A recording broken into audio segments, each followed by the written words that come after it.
Good morning, everyone. Welcome back to Homesteading Off Grid.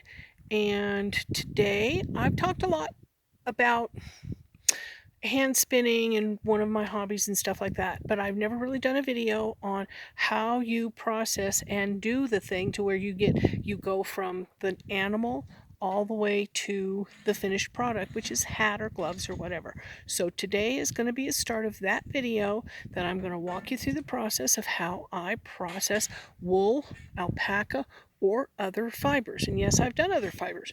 One of the other fibers I've done is dog, but we'll do that some other time. Today we're going to work on some alpaca I got last year from a lady I met online named Shauna. Let me turn the camera around.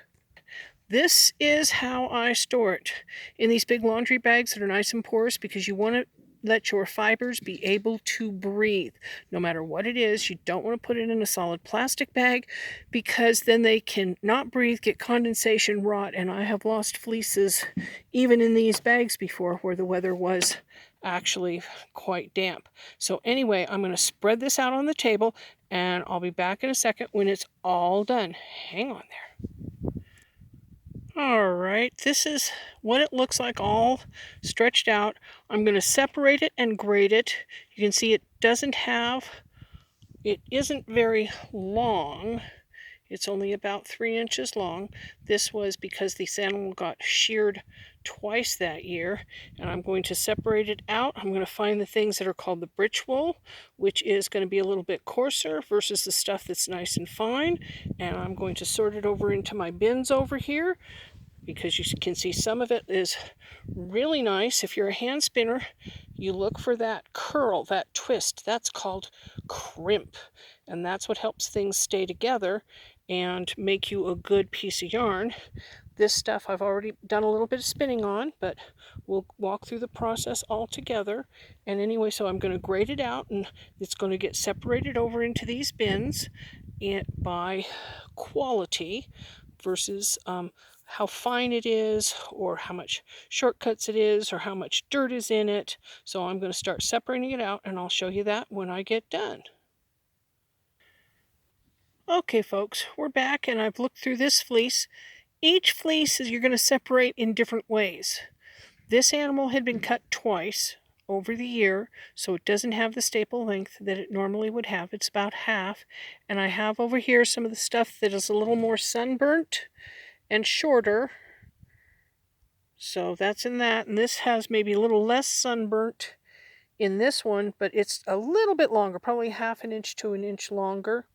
Then I've got this stuff here that's really soft. It's kind of short, but it's really soft. This is probably from up around the neck. And then I think this is the stuff with a little more guard hairs in it. And that one's probably the britch. So I've got them all separated out. And then the next step will be I will take these and start washing them. You use a mild laundry detergent, and you don't have to use really hot water on your alpaca, because you don't have a lot of oils to get out like you do with the lanolin when you're working with wool. So between 120 and 130 degrees is fine for this. And you have to be real gentle, and I'll show you that in the process, because you don't want it to felt. Anyway, thanks for coming along. This is the first step in the journey. Bye now. All right. Hello again, folks. This is the second step after we sort the fibers for quality as to what we're going to do. We're actually going to wash them and clean them. Because we're working with alpaca, we're not going to have to heat the water to the kind of temperatures we would need for wool. For wool, you need 140 or above. For alpaca, we only wanted it about between 120 and 130. And that's what my big pot kettle is at. And then we're going to add a little bit of just some regular laundry detergent. I use the sensitive stuff that we use for ourselves. And let me add that in, and I'll get right back. All right, folks, we're going to add in not quite a full cup, a laundry measure of this. We're going to stir it in just a little bit. All we want to to do is surfact it enough with the laundry detergent so that it will lift out the dirts and what little oils that there are in this. Okay, so now we're going to take the alpaca fiber and we're going to put it in the pot. And no, the fire is not going anymore. See, it's kind of short. I don't know if you can see that well, but it's got a real nice crimp on it.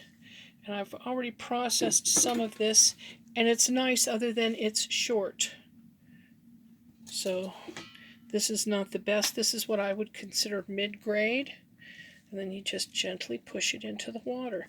If the water's too hot for your fingers, then just use a big spoon. Matter of fact, I'm going to get a big spoon and do it like that.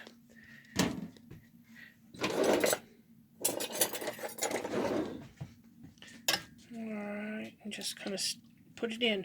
You don't want to stir it. You don't want to mess with it. You're just going to let it sit in the pot. I hope you can see this well. I'm not a very good cinematographer, but you all know that. Okay, that's it sitting in the pot. Now we're going to cover up the pot and leave it for 20 minutes. We'll be back to rinse it out. See you in a minute. Alright, this is another take. This is the alpaca fiber actually in there. I actually turned the camera around this time so you could see it better. Anyway, that's it sitting in the pot.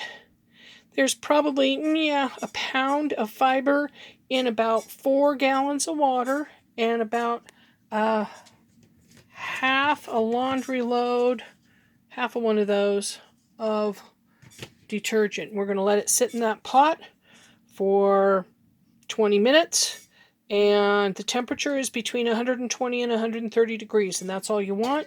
And you do turn the fire off and cover that up for about 20 minutes, and then we'll be back in 20 minutes. Alright, it's been 20 minutes, and now we're going to pour this out and rinse it real quick, and then put it in for another 20 minutes.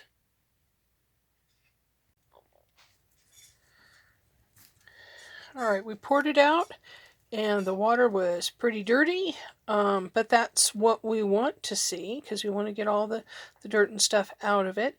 And you can see I just use an ordinary kitchen colander. You can process wool with things that are just right here in your own kitchen. You don't need a bunch of fancy equipment, other than you do need a great big pot, at least one. 2 is better, but what will happen now is I've got the pot rinsed out. I will put more water in it and get it hot again. This will sit right here like it is, and then we'll dump it in for the second time. All right, we're ready to put this in for the second time around. I really don't rinse it much or anything. I just kind of leave it because I don't want to have a chance of it felting. You got to be real gentle with this. In the second pot, I'm going to put in about half as much detergent as I used the first time. That's really all that's necessary. And now we just take what we have here and dump it back in. See the kind of dirt and stuff that's in there. Use our spoon again and just kind of gently ease it into the water. Kind of spread it out a little bit in there so that it will let all of the dirt soak out of it. And again, another 20 minutes, and we'll be able to call it done and start rinsing.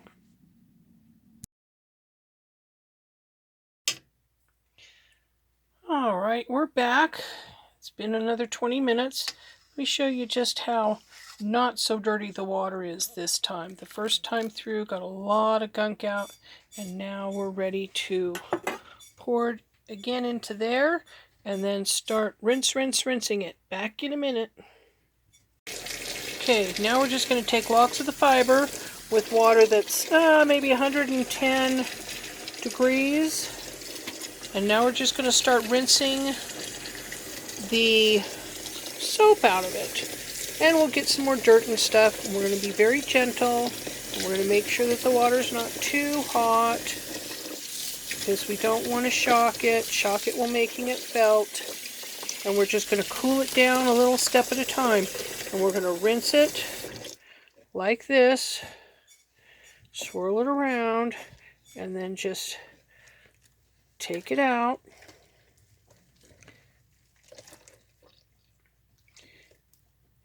And let it drain a little bit more. And just a little bit at a time, we're just going to rinse this like this, just over and over again. Pull a little bit out. That's a big piece. I don't want. And we'll just put it in there, and then we just swish it around. I'm going to give it a little bit more water in here because that's a bigger piece. And the water is a little hot. It's not terribly exacting. It's forgiving. You just want to make sure that you're gentle, that you're moving it around gently. Okay, because you don't want it to felt. And then you bring it out. We're just going to set it aside over there because we're going to do this about 3 times. Okay, maybe 4. We rinse until the water looks nice and clear. And as you can see, this water isn't nice and clear. There's some dirt in there along with the soap bubbles. All right, so we're just going to do that, and I'll bring you back when it's all done. All right, this is what it looks like when it's all done. I've let it cool off for 15 or 20 minutes, so it's all nice and cool. And what I'm going to do is I'm going to wring it out and get as much of the water out of it as I can.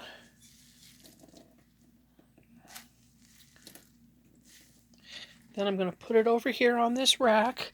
Now usually this rack I would dry it outside and I would lay it on stuff, but it's really windy and nasty today. So I'm going to dry it inside, and I'm just going to lay the locks up there to dry, and by tomorrow morning everything should be dry and I can start plucking it into clouds. Anyway, that's the washing step, and now we're going to dry it, and that's the end of that. We'll see you when we go to the next step. Bye, folks.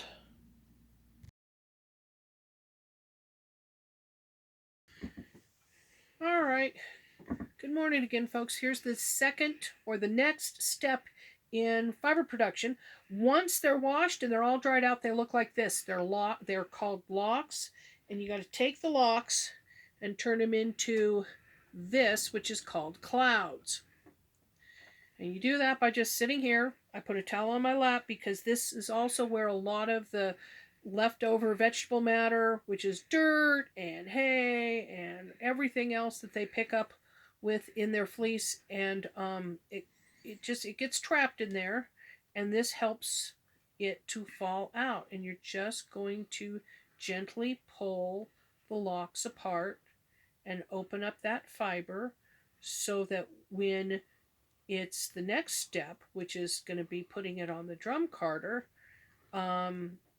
it will be able to stretch out easy. But you can find little pieces of stuff and take them out, and big pieces of stuff and take them out, and really have a look at your fiber. Get some of these.